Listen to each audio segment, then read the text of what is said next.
దాదాపు 15 రోజులు కావస్తున్నా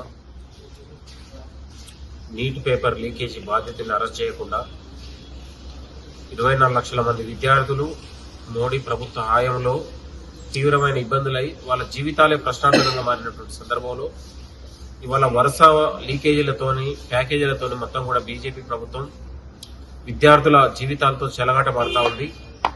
కాంగ్రెస్ పార్టీ ఈరోజు నీటిని రద్దు చేసి ఎన్టీఏ డైరెక్టర్ని తొలగించి సిబిఐతో విచారణ జరిపిస్తే తప్ప నీట్ పేపర్ లీకేజీలో మరింత విషయాలు బయటకు వచ్చే అవకాశం ఉంటుంది. కాబట్టి నిజంగా బీజేపీ ప్రభుత్వానికి కేంద్ర ప్రభుత్వానికి ఏమైనా చిత్తశుద్ధి ఉంటే సిబిఐతో విచారణ జరిపించి తక్షణం నీటి పేపర్ని రద్దు చేయాలని కూడా ఈ సందర్భంగా గుర్తు చేస్తా ఉన్నాం.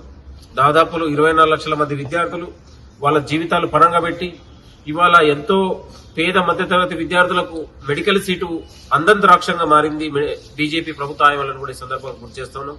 ఇవాళ మోడీ ప్రభుత్వ హయాంలో కేంద్ర మంత్రి ఏదో విద్యాశాఖ మంత్రి ఉంటో తక్షణం రాజీనామా చేయాలి. మోడీ కూడా ఈ దేశం ఉన్నటువంటి 24 లక్షల మంది విద్యార్థి లోకానికి క్షమాపణ చెప్పాలని కూడా కాంగ్రెస్ పార్టీ డిమాండ్ చేస్తా ఉంది. చాలా సిగ్గుపడతా ఉన్నాం. ప్రజాస్వామ్య భారతదేశంలో విద్యార్థులు రాసే పరీక్ష పేపర్లను లేదా మెడికల్ పేపర్లను ఇట్లా లీకేజ్ చేసి విద్యార్థుల జీవితాలతో చెలగాటమాడడం బహుశా ఇది ప్రథమం అనుకుంటాను. ఈ దేశ ప్రజలకు ఈ దేశంలో ఉన్నటువంటి యువతకు మోడీ క్షమాపణ చెప్పాలని కూడా యూనివర్సిటీ వేదికగా మేము మోడీకి బీజేపీ నాయకులకు మేము సవాల్ విస్తా ఉన్నాం. 24 గంటల్లో మీరు నీట్ పేపర్ లీకేజీ పైన సిబిఐతో విచారణతో పాటు పేపర్ ని కూడా రద్దు చేసి వెంటనే నీటిని కూడా తక్షణం ఏర్పాటు చేయాలని యూనివర్సిటీ వేదిక నుంచి కాంగ్రెస్ నాయకుడిగా మేము డిమాండ్ చేస్తా ఉన్నాం.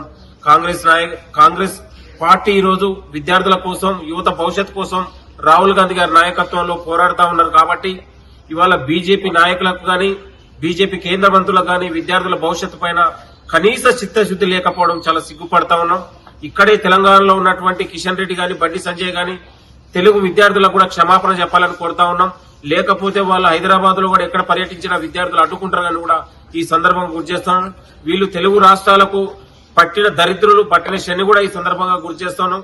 కేంద్ర మంత్రులు ఎక్కడికక్కడ అడ్డుకోవాలని కూడా అందరికి పిలుపునిస్తా ఉన్నాం. నీట్ పేపర్ లీకేజీ కారకులైన బీజేపీ ప్రభుత్వంతో పాటు ఎన్టీఏ డైరెక్టర్ అందరినీ కూడా అరెస్ట్ చేయాలని కూడా యూనివర్సిటీ వేదికగా కాంగ్రెస్ నాయకులుగా మేము డిమాండ్ చేస్తా ఉన్నాం. Thank you. అసలైన తొలి వెలుగు. ఫాలో వాట్సాప్ @తొలి వెలుగు అఫీషియల్.